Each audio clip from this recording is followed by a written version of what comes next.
Assalamualaikum warahmatullahi wabarakatuh.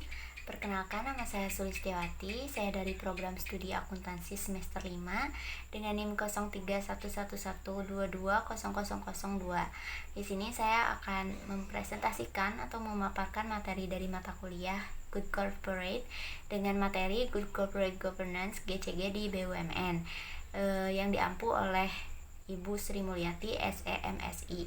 Baik, kita langsung mulai saja ke pembahasan materinya.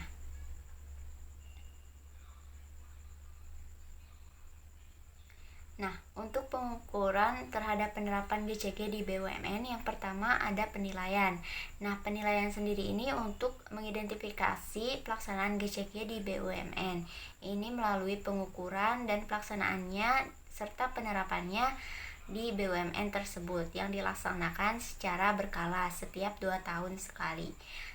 Yang selanjutnya ada evaluasi, yaitu sebuah program atau tahapan untuk mendeskripsikan tindak lanjut pelaksanaan dan penerapan GCG di BUMN yang dilakukan pada tahun berikutnya setelah penilaian, yang meliputi evaluasi terhadap hasil penilaian dan tindak lanjut atas rekomendasi perbaikan dari hasil penilaian yang sudah dilakukan.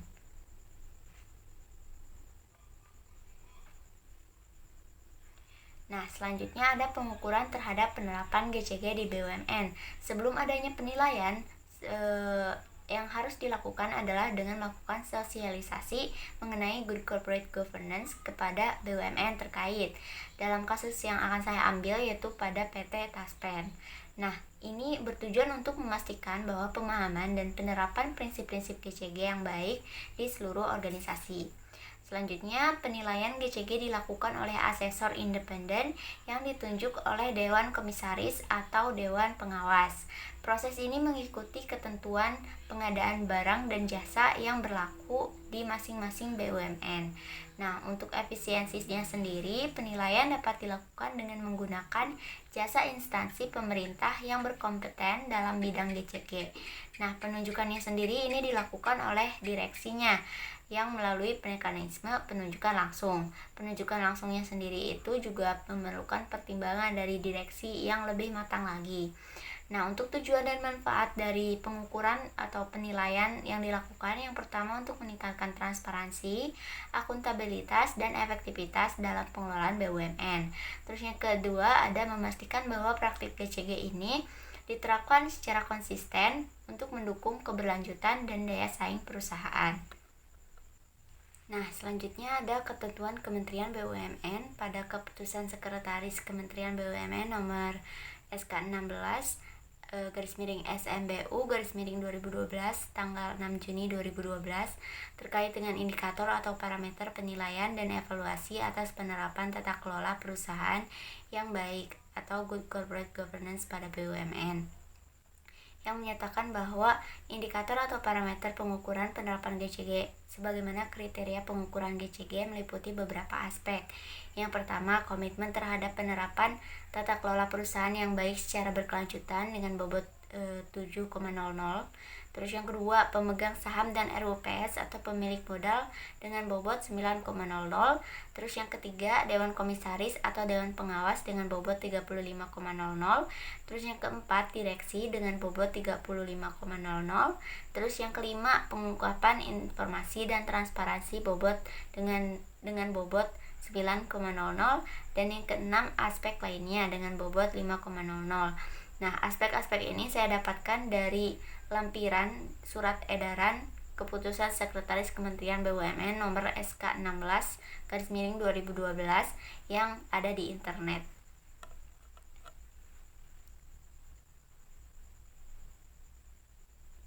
Nah, selanjutnya pengukuran oleh internal atau sub-assessment GCG. Pengukuran atau evaluasi secara internal sendiri dalam BUMN dilakukan melalui sub-assessment, di mana BUMN yang bersangkutan melakukan penilaian terhadap penerapan prinsip-prinsip GCG secara mandiri.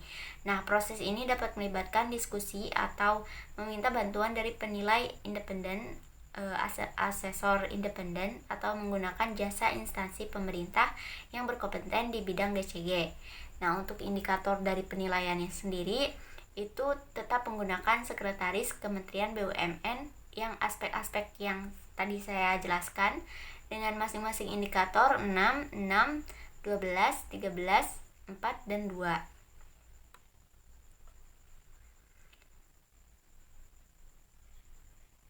Nah, selanjutnya untuk ketentuan penilai sendiri, apabila evaluasi dilakukan dengan bantuan penilai independen atau instansi pemerintah, mereka tidak dapat menjadi penilai pada tahun berikutnya untuk menjaga keobjektivitasan asesor tersebut ataupun perusahaan tersebut. Sebelum penilai harus menandatangani perjanjian kerja dengan direksi BUMN yang mencakup hak dan kewajiban masing-masing pihak, termasuk jangka waktu dan biaya pelaksanaannya. Untuk laporan hasilnya sendiri itu akan dilaksanakan atau dilaporkan kepada RUPS atau Rapat Umum Pemegang Saham ataupun kepada Menteri BUMN bersamaan dengan penyampaian laporan keuangan tahunan.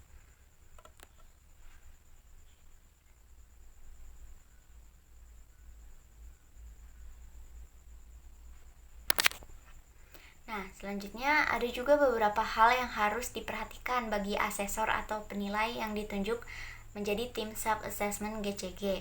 Yang pertama tuh, asesor ini harus memahami konsep ataupun prinsip-prinsip dari GCG seperti akuntabilitas, integritas, dan kewajaran serta yang lainnya. Terus yang kedua nih, dia harus berminat dalam kegiatan GCG. Asesor juga harus menguasai prosedur dan teknik-teknik evaluasi penerapan GCG, seperti halnya scoring.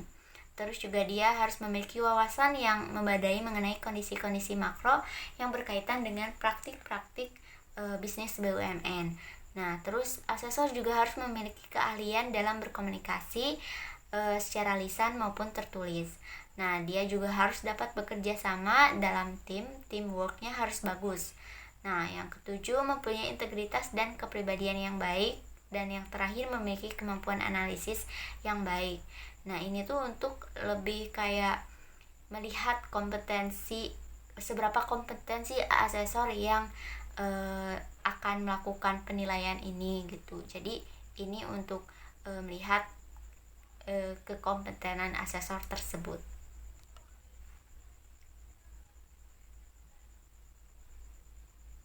Nah, selanjutnya penilaian BUMN bersih. Nah, tujuan dari penilaian BUMN bersih sendiri ini untuk menilai komitmen direksi dan dewan komisaris atau dewan pengawasan dalam meningkatkan penerapan GCG baik secara administratif maupun substansif. Nah, ini juga untuk menciptakan BUMN yang bersih dan bebas gratifikasi ataupun kecurangan ataupun fraud. Nah, menilai komitmen direksi dan dewan komisaris atau dewan pengawasan untuk tidak melakukan penyimpangan atau kecurangan termasuk korupsi, suap, dan gratifikasi. Implementasi BUMN bersih sendiri ini berdasarkan surat edaran Kementerian BUMN nomor SE 05-MBU-2013 terhadap roadmap menuju BUMN bersih. Kementerian BUMN mengharapkan agar dalam menjalankan aktivitas bisnis, BUMN memiliki komitmen yang kuat terhadap integritas, kejujuran, dan anti korupsinya. Selanjutnya, pengadaan barang dan jasa di BUMN ini juga memiliki regulasi yang berdasarkan pada pasal 2 Peraturan Menteri BUMN nomor 15/MBU/2012 tentang pedoman umum pelaksanaan pengadaan barang dan jasa BUMN yang diatur yang pertama, mengadakan barang dan jasa wajib menerapkan prinsip-prinsip efisien, efektif, kompetitif, transparan, adil, dan wajar, serta akuntabel. Nah, pengguna barang dan jasa juga harus mengutamakan penggunaan produksi dalam negeri. Yang ketiga, penggunaan produksi dalam negeri dengan tetap mengindahkan ketentuan peraturan perundang-undangan yang berlaku. Terus juga harus menggunakan barang dan jasa mengutamakan sinergi antara BUMN, anak perusahaan BUMN, dan atau perusahaan yang terafiliasi dengan BUMN.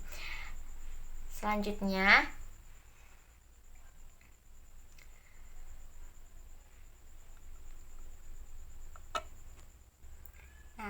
saya akan membahas tadi kasus dari berita Taspen yang meraih penghargaan The Most Trusted Company pada ajang Good Corporate Governance Award 2024. Untuk awalan, PT Taspen sendiri ini merupakan badan usaha milik negara atau BUMN Indonesia yang berfokus pada penyediaan layanan asuransi dan dana pensiun untuk aparatur sipil negara atau disebut juga ASN dan pejabat negara. Dikenal juga sebagai dana tabungan dan asuransi pegawai negara. Taspen ini memiliki beberapa program utama. Yang pertama tuh ada THT, kalau nggak salah, program tabungan hari tua yang menyediakan tabungan untuk masa pensiun ASN, dan yang kedua program pensiun, memberikan manfaat pensiun kepada ASN setelah mereka memasuki masa pensiun. Terus program jaminan kecelakaan kerja dan program jaminan kematian. Taspen ini berkomitmen untuk meningkatkan kesejahteraan peserta melalui pengelolaan dana yang profesional dan akuntabel, serta menerapkan prinsip-prinsip GCG dalam operasionalnya. Selain itu, perusahaan ini juga aktif dalam melakukan inovasi digital untuk meningkatkan layanan kepada peserta seperti sistem klaim online dan aplikasi digital untuk mempermudah akses layanan. Nah, PT Taspen sendiri baru-baru ini meraih penghargaan The Most Trusted Company dalam ajang Good Corporate Governance Award 2024 yang diselenggarakan oleh The Indonesian Institute of Corporate Governance Award 2000 Governance atau IICG dan SWA Media Group. Penghargaan ini mencerminkan komitmen Taspen dalam menerapkan prinsip-prinsip GCG yang baik, yang merupakan aspek penting dalam pengelolaan BUMN itu sendiri. Nah, untuk analisis dari berita yang sudah saya baca dan pelajari, bahwa transparansi dan akuntabel PT Taspen ini menunjukkan upaya nyata dalam meningkatkan transparansi dan akuntabel tersebut melalui berbagai inisiatif. Corporate Secretary Taspen, Hendra, menekankan bahwa perusahaan berkomitmen untuk menciptakan nilai tambah bagi semua pemangku kepentingan dengan menjaga integritas dalam setiap aspek operasionalnya. Hal ini sejalan dengan tujuan GCG untuk memastikan bahwa semua proses bisnis dilakukan secara terbuka dan dapat dipertanggungjawabkan. Nah, untuk penerapan sistem manajemen yang optimalnya sendiri, Taspen telah mengadopsi berbagai sertifikasi ISO, termasuk ISO 37301 2021 untuk sistem manajemen kepatuhan dan ISO 37001 2016 untuk sistem manajemen anti penyuapan. Ini menunjukkan bahwa Taspen tidak hanya berfokus pada kepatuhan terhadap regulasi, tetapi juga berupaya untuk menerapkan praktik terbaik dalam tata kelola perusahaannya. Penerapan sistem manajemen yang baik mendukung pencapaian skor Risk Maturity Index yang tinggi, mencerminkan kematangan manajemen risiko perusahaan tersebut.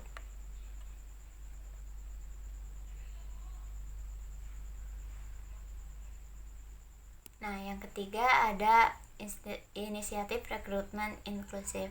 Salah satu pilar utama GCG yang diterapkan Taspen ini adalah talenta dan budaya, yang mencakup upaya untuk meningkatkan representasi talenta wanita dan muda, serta rekrutmen inklusif bagi penyandang disabilitas dan karyawan dari wilayah Indonesia Timur. Hal ini tidak hanya memperkuat komitmen perusahaan terhadap keberagaman, tapi juga mendukung pembangunan sosial yang lebih luas. Nah, untuk transformasi digital dan komitmen berkelanjutan sendiri, Taspen melakukan transformasi layanan dari manual ke digital, termasuk inovasi seperti klaim tanpa kertas dan integrasi proses bisnis secara digital. Langkah ini menunjukkan komitmen berkelanjutan perusahaan untuk meningkatkan efisiensi operasional dan memperbaiki layanan yang lebih baik kepada pelanggan.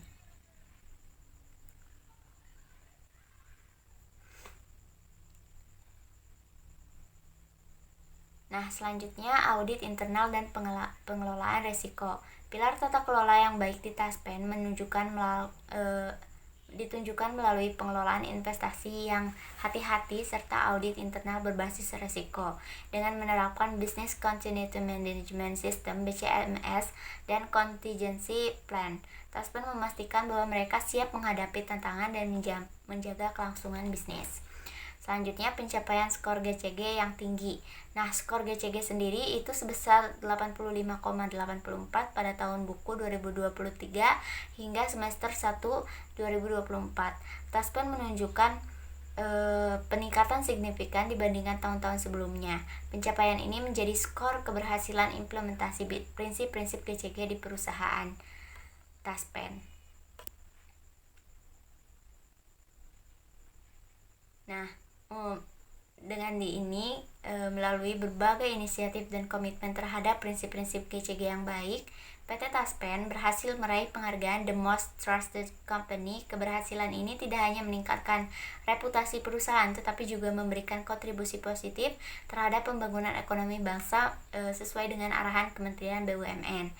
Upaya berkelanjutan dalam transparansi, akuntabilitas, serta pengelolaan risiko yang baik menunjukkan bahwa Taspen berada di jalur yang tepat dalam mencapai tata kelola perusahaan yang unggul. Nah, untuk sumbernya sendiri, di sini saya mengambil sumber dari web resminya Taspen, dan untuk materinya sendiri saya mengambil materi dari buku The Power of Good Corporate Governance edisi kedua. Baik, mungkin sekian saja pemaparan materi dan studi kasus mengenai Taspen yang unggul di ajang penghargaan Good Corporate Governance Awards 2024. Bila ada kesalahan dan salah kata, saya mohon maaf. Wassalamualaikum warahmatullahi wabarakatuh. Terima kasih.